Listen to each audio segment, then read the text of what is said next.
I'm Phil De Lange, and this is my 1979 Mitsubishi Lancer.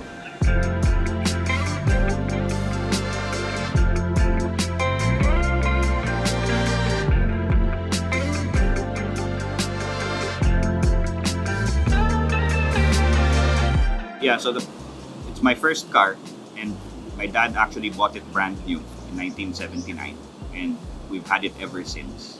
Uh, I acquired the car from him, or it was passed on to me in around 98, 1998, and then I basically learned to drive with the car and drove it through high school and college until I started working and started earning enough money to start doing some slight modifications to the car.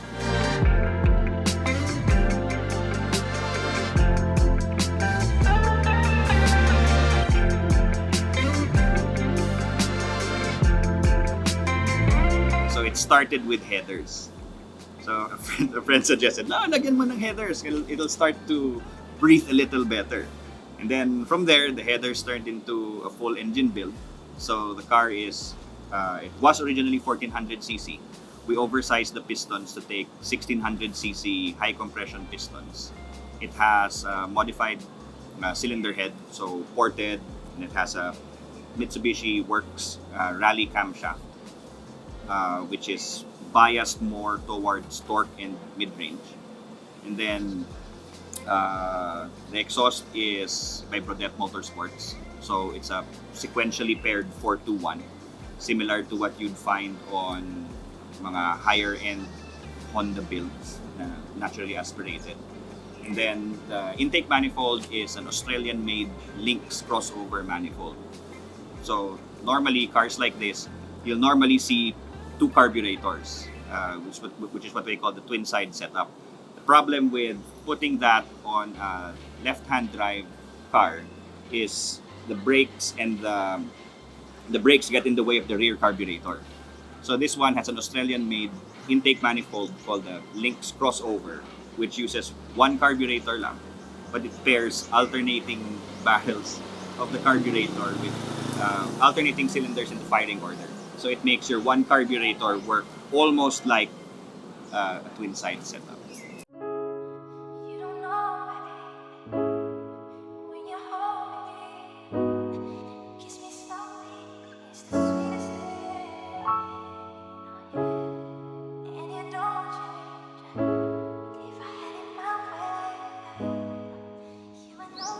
The funny thing with cars like this is most 70s cars, with a sporty body, they don't drive anywhere near how they look.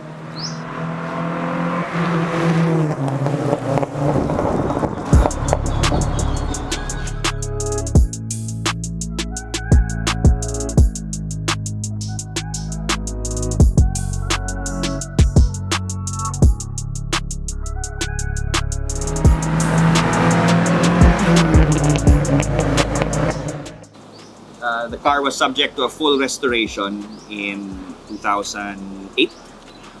So 2008, 2009, the car was off the road. It was restored. So we took apart the whole body down to the bare shell. Then we cleaned and painted everything, and then we rebuilt the car as it is. So as it's assembled, there's no insulation or sound editing to keep the shell as light as possible.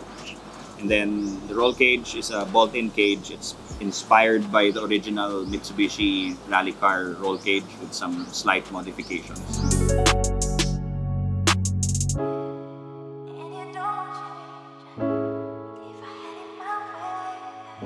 And a lot of my close friends also, I got to know because of building this.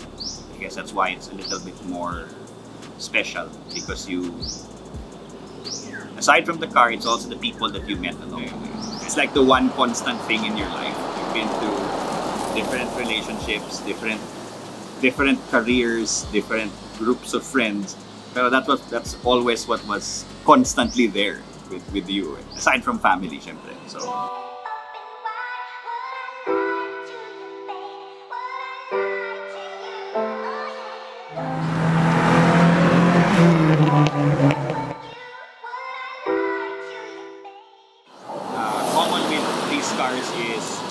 rally car build, which I have a little bit of that, but I didn't really stick to it kasi it's not the right body for the exact rally car of this car, but people still do it, but it wasn't really my cup of tea.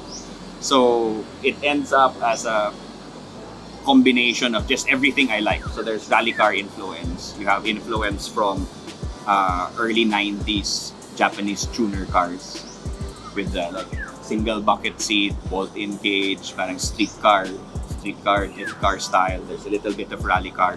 There's a little bit of PHDM local spec builds and a lot of fabricated parts. But the important thing is you're having fun with what you're doing.